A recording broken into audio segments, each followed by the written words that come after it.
Assalamualaikum warahmatullahi wabarakatuh. Perkenalkan, nama saya Ilham Prayogo dengan NPM 2321020056 dari kelas HTNB. Di sini saya akan menjelaskan materi kelompok 6 fikih munakahat, yaitu materi tentang lian, ila, dan zihar.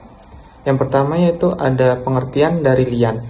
Lian sendiri berasal dari bahasa Arab, yaitu la'ana, bentuk masdar dari susunan fiil atau kata kerja la'ana bala'ana laina, yang berarti jauh, dan laknat atau kutukan. Secara terminologi, lian merupakan suatu ucapan sumpah yang dilakukan oleh seorang suami kepada istrinya dengan 5 kali sumpah, dan pada sumpah yang terakhir, suami mengucapkan sumpah yang diikuti dengan laknat kepadanya jika dia dusta. Kemudian yaitu dasar hukum lian. Dasar hukum lian sendiri yaitu terdapat pada surah An-Nur ayat 6. Kemudian syarat dan rukun lian. Yang pertama itu ada rukun lian. Yang rukun lian sendiri itu dibagi menjadi 3. Yang pertama itu dari suami. Suami tidak akan jatuh lian apabila yang menuduh zina atau yang mengingkari anak laki-laki itu tidak mempunyai ikatan pernikahan atau bukan suaminya. Yang kedua yaitu dari istri. Istri tidak akan jatuh lian apabila yang dituduh tersebut bukan istrinya. Yang ketiga yaitu sihat atau lafaz lian, yaitu lafaz yang menunjukkan tuduhan zina atau pengingkaran kandungan kepada istrinya. Dan yang keempat yaitu kesaksian yang dikuatkan dengan sumpah. Selanjutnya itu syarat lian. Syarat lian yang pertama yaitu adanya ikatan perkawinan meskipun belum bercampur. Yang kedua yaitu hukum nikahnya sah. Dan yang ketiga yaitu suami dan istri memiliki kelayakan untuk atau kecakapan untuk bersaksi, yaitu mereka berdua merdeka, berakal, baligh, muslim, bisa bicara dan tidak dibatasi dalam menuduh. Kemudian materi selanjutnya itu tentang ila. Ila sendiri berasal dari bahasa Arab yang berarti tidak, mau melakukan sesuatu dengan cara bersumpah atau sumpah. Ila ialah sumpah seorang suami untuk tidak menggauli istrinya.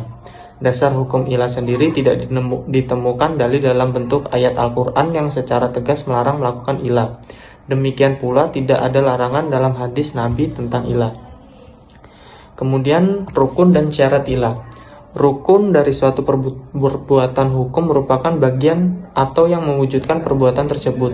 Rukun ila dapat merumuskan dari 3 kata pokok atau kunci dari definisi yang sudah disebutkan sebelumnya, yaitu suami yang menggila, istri yang menjadi sasaran ilah, dan sihat atau ucapan yang mengilah.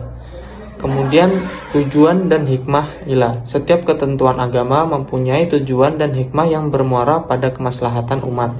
Di antara tujuan dalam hal ini adalah supaya suami tidak menyalahgunakan kekuasaan terhadap istrinya dengan cara melaksanakan perintah agama untuk menggauli istrinya dengan baik. Materi selanjutnya itu tentang zihar.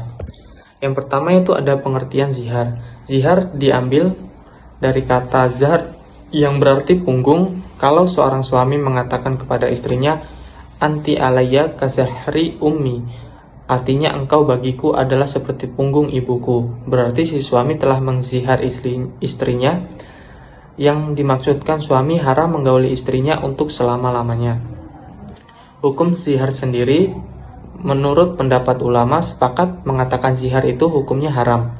Oleh sebab itu, orang yang melakukan zihar berarti melakukan perbuatan yang berdosa. Kesepakatan para ulama ini berdasarkan penjelasan yang gamblang dari Al-Quran dan hadis tentang tidak bolehnya zihar.